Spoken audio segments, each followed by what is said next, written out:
اعوذ باللہ من الشیطان الرجیم بسم اللہ الرحمن الرحیم۔ سورہ فاطر کی چند آیتیں پڑھ رہا ہوں۔ آیت نمبر 29، آیت نمبر 30، آیت نمبر 31۔ ان الذین یتلون کتاب اللہ واقاموا الصلاۃ، بے شک جو لوگ اللہ کی کتاب پڑھتے ہیں اور نماز قائم کرتے ہیں، وَأَنفَقُوا مِمَّا رَزَقْنَاهُمْ سِرًّا وَعَلَانِيَةً، اور جو کچھ ہم نے ان کو عطا کیا ہے ان میں سے چھپے اور کھلے خرچ کرتے ہیں۔ یرجون تجارتا لن تبور، وہ ایسی تجارت کے امیدوار ہیں جو کبھی ضائع نہیں ہوگی۔ لیوفیہم اجورہم ویزیدہم من فضلہ، تاکہ اللہ ان کو ان کا پورا اجر دے اور ان کے لیے اپنے فضل سے اور زیادہ کر دے۔ انہ غفور شکور، بے شک وہ بخشنے والا ہے، قدردان ہے۔ والذی اوحینا الیک من الکتاب هو الحق مصدقا لما بین یدیہ، اور ہم نے آپ کی طرف جو کتاب وحی کی ہے وہ حق ہے، اس کی تصدیق کرنے والی ہے جو اس کے پہلے سے موجود ہے۔ ان اللہ بعبادہ لخبیر بصیر، بے شک اللہ اپنے بندوں کی خبر رکھنے والا ہے، دیکھنے والا ہے۔ اب اس کی مختصر تشریح سن لیجئے۔ علم والا وہ ہے جو معرفت والا ہو، اور جس شخص کو معرفت حاصل ہو جائے وہ خدا کی کتاب کو اپنا فکری رہبر بنا لیتا ہے، وہ اللہ کا عبادت گزار بندہ بن جاتا ہے۔ انسانوں کے حق میں وہ اتنا مہربان ہو جاتا ہے کہ اپنی محنت کی کمائی میں سے ان کے لیے بھی حصہ لگاتا ہے۔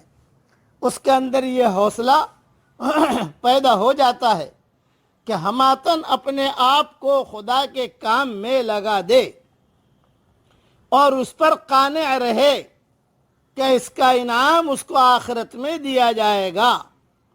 قرآن کی صداقت کا ایک ثبوت یہ بھی ہے کہ وہ عین ان پیشن گوئیوں کے مطابق ہے جو پچھلی کتابوں میں اس سے پہلے آ چکی تھی۔ اگر کوئی شخص سنجیدہ ہو تو یہی واقعہ اس کے قرآن پر ایمان لانے کے لیے کافی ہو جائے۔ اہل ایمان کی یہ چند صفات بیان کی اس آیت میں۔ مومن بندوں کی نیک صفتیں بیان ہو رہی ہیں کہ وہ کتاب اللہ کی تلاوت میں مشغول رہا کرتے ہیں، ایمان کے ساتھ بڑھتے رہتے ہیں، عمل بھی ہاتھ سے جانے نہیں دیتے، نماز کے پابند، زکوٰۃ خیرات کے عادی، پوشیدہ علانیہ اللہ تعالیٰ کے بندوں کے ساتھ سلوک کرنے والے ہوتے ہیں، اور اپنے مال کے ثواب کے امیدوار اللہ سے ہوتے ہیں جس کا ملنا یقینی ہے۔ انہیں ان کے پورے ثواب ملیں گے، بلکہ بہت بڑھا چڑھا کر ملیں گے، بہت بڑھا چڑھا کر، اور جس کا خیال بھی انہیں نہیں ہوگا اللہ تعالیٰ اتنا دے گا۔ اللہ تعالیٰ گناہوں کا بخشنے والا اور چھوٹے اور تھوڑے عمل کا بھی قدرداں ہے۔ حضرت مطرف رحمۃ اللہ علیہ تو اس آیت کو قاریوں کی آیت کہتے تھے۔ مسند احمد کی ایک حدیث میں ہے کہ اللہ تعالیٰ جب کسی بندے سے راضی ہوتا ہے تو اس پر بھلائیوں کی ثنا کرتا ہے جو اس نے کی نہ ہو، اور جب کسی سے ناراض ہوتا ہے تو اسی طرح برائیوں کی۔ یہ حدیث مسند احمد میں بھی ہے اور تفسیر ابن کثیر جلد 5 صفحہ 326 پر بھی ہے۔ قرآن اللہ کا حق کلام ہے، اللہ کا کلام ہے جو حق ہے۔